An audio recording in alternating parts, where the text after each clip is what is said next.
जय हिंद दोस्तों। इस समय की बेहद बड़ी खबर आपको बता दें, क्या सच में 8वें वेतन आयोग में सैलरी 66% तक बढ़ सकती है? क्या एक नया फॉर्मूला बदल देगा लाखों कर्मचारियों की किस्मत? और आखिर क्या है यह एक्रोइड फॉर्मूला जिसकी हर तरफ चर्चा हो रही है? नमस्कार दोस्तों, आप देख रहे हैं हमारा खास अपडेट और आज की खबर केंद्रीय कर्मचारियों और पेंशनर्स के लिए बेहद बड़ी हो सकती है। जब भी नया वेतन आयोग आता है, कर्मचारियों को उम्मीद होती है बड़ी सैलरी बढ़ोतरी की। अब 8वें वेतन आयोग को लेकर जो चर्चाएं सामने आ रही हैं वो चौंकाने वाली हैं। बताया जा रहा है कि अगर एक्रोइड फॉर्मूला लागू हुआ तो सैलरी में 66% तक की बढ़ोतरी संभव है। लेकिन क्या ये दावा सच है? कितना बढ़ सकता है फिटमेंट फैक्टर? बेसिक सैलरी में कितना उछाल आएगा और पेंशनर्स को कितना फ़ायदा होगा? इन सभी सवालों का जवाब इस वीडियो में विस्तार से मिलेगा। माना जा रहा है कि 8वें वेतन आयोग में फिटमेंट फैक्टर को बढ़ाया जा सकता है। अगर यह 2.57 से बढ़कर लगभग 3.5 या उससे ज़्यादा हुआ तो कर्मचारियों की बेसिक सैलरी में भारी उछाल आ सकता है। उदाहरण के लिए, अगर किसी कर्मचारी की मौजूदा बेसिक सैलरी 25,000 रुपये है और उसमें 66% की बढ़ोतरी होती है तो नई बेसिक करीब 41,500 रुपये तक पहुंच सकती है, यानी हर महीने हजारों रुपए की सीधा फायदा। एक्रोइड फॉर्मूला मूल रूप से वेतन निर्धारण की एक ऐसी पद्धति है जो महंगाई, जीवन यापन की लागत और न्यूनतम वेतन के मानकों को आधार बनाकर सैलरी तय करने की बात करती है। अगर इस फॉर्मूले को आधार बनाया गया तो न्यूनतम वेतन में भी बड़ा बदलाव देखने को मिल सकता है। हालांकि अभी तक सरकार की ओर से 66% बढ़ोतरी को लेकर कोई आधिकारिक घोषणा नहीं हुई है, लेकिन विशेषज्ञों और कर्मचारी संगठनों के दावे से उम्मीदें काफ़ी बढ़ गई हैं। लाखों कर्मचारियों और पेंशनर्स अब 8वें वेतन आयोग से बड़ी राहत की उम्मीद लगाए बैठे हैं। क्या वाकई आने वाला समय उनकी आर्थिक स्थिति बदल देगा या फिर ये सिर्फ चर्चाओं तक सीमित रहेगा? आखिर 8वें वेतन आयोग की सिफारिशें कब आएंगी? कितना बढ़ेगा फिटमेंट फैक्टर? और क्या सच में 66% बढ़ेगी सैलरी? पूरी जानकारी के लिए वीडियो को अंत तक जरूर देखें और अगर आप सरकारी कर्मचारी हैं तो इस वीडियो को शेयर करना ना भूलें। नमस्कार दोस्तों, DPL न्यूज़ में आपका स्वागत है। कृपया वीडियो को अंत तक देखें और लाइक एंड शेयर जरूर करें। बड़ी खबर आपको बता दें, 8वें वेतन आयोग में 66% तक बढ़ेगी सैलरी।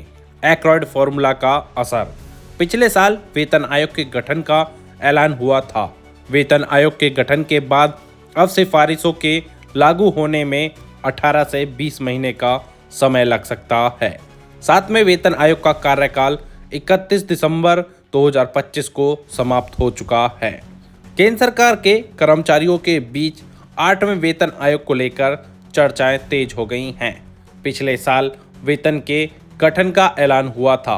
वेतन आयोग के गठन के बाद अब सिफारिशों के लागू होने के 18 से 20 महीने का समय लग सकता है। इस माहौल के बीच एक्रोइड फॉर्मूला की चर्चा होने लगी है।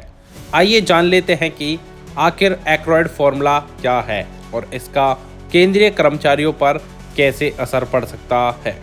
आइए जानते हैं क्या है मामला। केंद्रीय कर्मचारियों के लिए फैमिली यूनिट के दायरे को बढ़ाने की मांग हो रही है। अगर इसे स्वीकार कर दिया गया तो बेसिक सैलरी की गणना में तकनीकी रूप से 66% तक की बढ़ोतरी हो सकती है।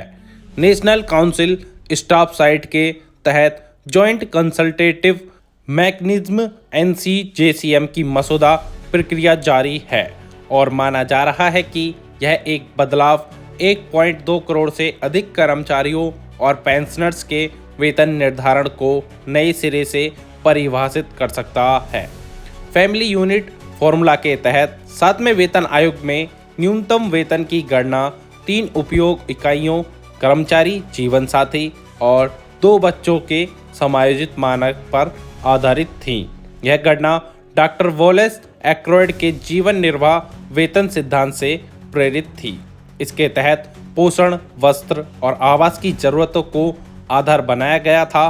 अब कर्मचारी संगठन आश्रित माता पिता को शामिल करते हुए फैमिली यूनिट को 3 से बढ़ाकर 5 करने की मांग कर रहे हैं। यदि फैमिली यूनिट का विस्तार मंजूर होता है तो इसका असर पेंशन पर भी पड़ेगा, क्योंकि बेसिक पेंशन अंतिम वेतन का 50% होती है। आइए 8वें वेतन आयोग के गठन के बारे में विस्तार से जानकारी लेते हैं। पिछले साल ही केंद्रीय कर्मचारियों के लिए 8वां वेतन आयोग का गठन किया गया था। इस वेतन आयोग से कर्मचारी संगठन फिटमेन फैक्टर को 2.57 से बढ़ाकर 3.25 करने, 7% वार्षिक वेतन वृद्धि और 66 पुरानी पेंशन योजना की बहाली की भी मांग कर रहे हैं। 7वें वेतन आयोग का कार्यकाल 31 दिसंबर 2025 को खत्म हो चुका है। आइए जानते हैं वेबसाइट की हुई लॉन्चिंग। हाल ही में 8वें वेतन आयोग ने एक वेबसाइट को लॉन्च किया था। इस वेबसाइट पर माई गवर्नमेंट पोर्टल पर उपलब्ध एक संरचित प्रश्नावली के माध्यम से प्रतिक्रियाएं भी एकत्र की हैं। इसमें सैलरी, भत्ते और पेंशन से संबंधित चिंताओं और अपेक्षाओं को समझने के उद्देश्य से 18 प्रश्न शामिल हैं। मंत्रालयों, विभागों, केंद्र शासित प्रदेशों, न्यायिक अधिकारियों, नियामक निकायों, कर्मचारी संघों, पेंशन भोगियों, शोधकर्ताओं, शिक्षाविदों और अन्य इच्छुक व्यक्तियों से प्रतिक्रियाएं आमंत्रित की गई हैं। प्रतिक्रियाएं प्रस्तुत करने की अंतिम तिथि 16 मार्च 2026 है। वहीं आपको एक और बड़ी खबर आपको बता दें, 8वें वेतन आयोग में बदल जाएगी यह स्कीम। केंद्रीय कर्मचारियों के लिए जानना जरूरी। वेतन आयोग की सिफारिशें 18 से 20 महीने में लागू होने की उम्मीद है। इससे पहले वेतन आयोग के सामने डिमांड लिस्ट सौंपने का सिलसिला जारी है। ऐसी ही एक डिमांड केंद्र सरकार स्वास्थ्य योजना CGHS से जुड़ी है। केंद्रीय कर्मचारियों और 8वें वेतन आयोग की सिफारिशों का इंतजार है। वेतन आयोग की सिफारिशें 18 से 20 महीने में लागू होने की उम्मीद है। इससे पहले वेतन आयोग के सामने डिमांड लिस्ट सौंपने का सिलसिला जारी है। ऐसी ही एक डिमांड केंद्र सरकार स्वास्थ्य योजना CGHS से जुड़ी है। केंद्र सरकार के कर्मचारियों और पेंशन भोगियों के लिए स्वास्थ्य सुरक्षा का सबसे बड़ा सहारा माना जा रहा है। इस योजना में बड़े बदलाव की उम्मीद है। आइए जानते हैं क्या हो सकता है बदलाव। दरअसल केंद्र सरकार स्वास्थ्य योजना में स्वास्थ्य सुविधाओं के तहत CGHS से वंचित शहरों में कर्मचारियों को वर्तमान में 1000 रुपये मासिक भत्ता मिलता है। हालांकि national council staff site NCJCM की 25 फरवरी 2026 को हुई बैठक में इसमें बदलाव की मांग की गई है। कर्मचारियों संगठनों का इसे बढ़ाकर 20,000 रुपये प्रति माह करने की मांग की है। आइए जानते हैं क्यों अहम है CGHS का मुद्दा। CGHS के तहत सरकारी कर्मचारियों, पेंशनरों और उनके आश्रितों को पैनल अस्पतालों में कैशलेस इलाज, OPD परामर्श, दवाइयाँ और डायग्नोस्टिक सेवाएं मिलती हैं। पिछले कुछ वर्षों में निजी अस्पतालों के पैकेज रेट, महंगी दवाइयाँ और सुपर स्पेशलिटी उपचार की लागत तेजी से बढ़ी है।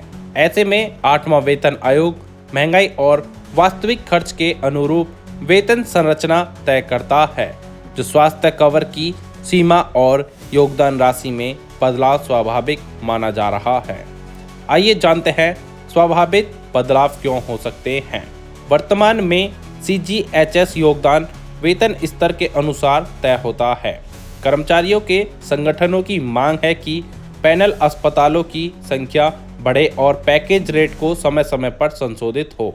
वहीं स्वास्थ्य लाभों का दायरा बढ़ाने पर भी विचार हो सकता है। CGHS कार्ड, ऑनलाइन अपॉइंटमेंट और ई-रिफिल सिस्टम को और सरल बनाने की जरूरत लंबे समय से महसूस की जा रही है। नई वेतन आयोग की सिफारिशों में प्रशासनिक सुधार और टेक्नोलॉजी अपग्रेड का रोड मैप भी शामिल किया जा सकता है। बुजुर्ग पेंशनरों के लिए क्रॉनिक बीमारियों, होम केयर और टेलीमेडिसिन सुविधाओं का विस्तार भी एक बड़ा मुद्दा बना हुआ है। इसको लेकर भी कोई मॉडल बनाया जा सकता है। बता दें कि बीते साल सरकार ने 8वें वेतन आयोग गठन का ऐलान किया था। इसके लिए नवंबर महीने में समिति को गठन किया था। वहीं फरवरी 2026 में वेतन आयोग ने एक वेबसाइट लॉन्च किया है।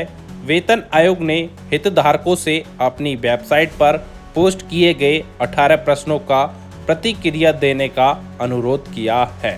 ऐसी ही डेली अपडेट्स के लिए सब्सक्राइब करें DPL न्यूज़ और बेल आइकन को दबाना ना भूलें, जिससे हमारी अपडेटेड वीडियो सबसे पहले आप तक पहुंचे।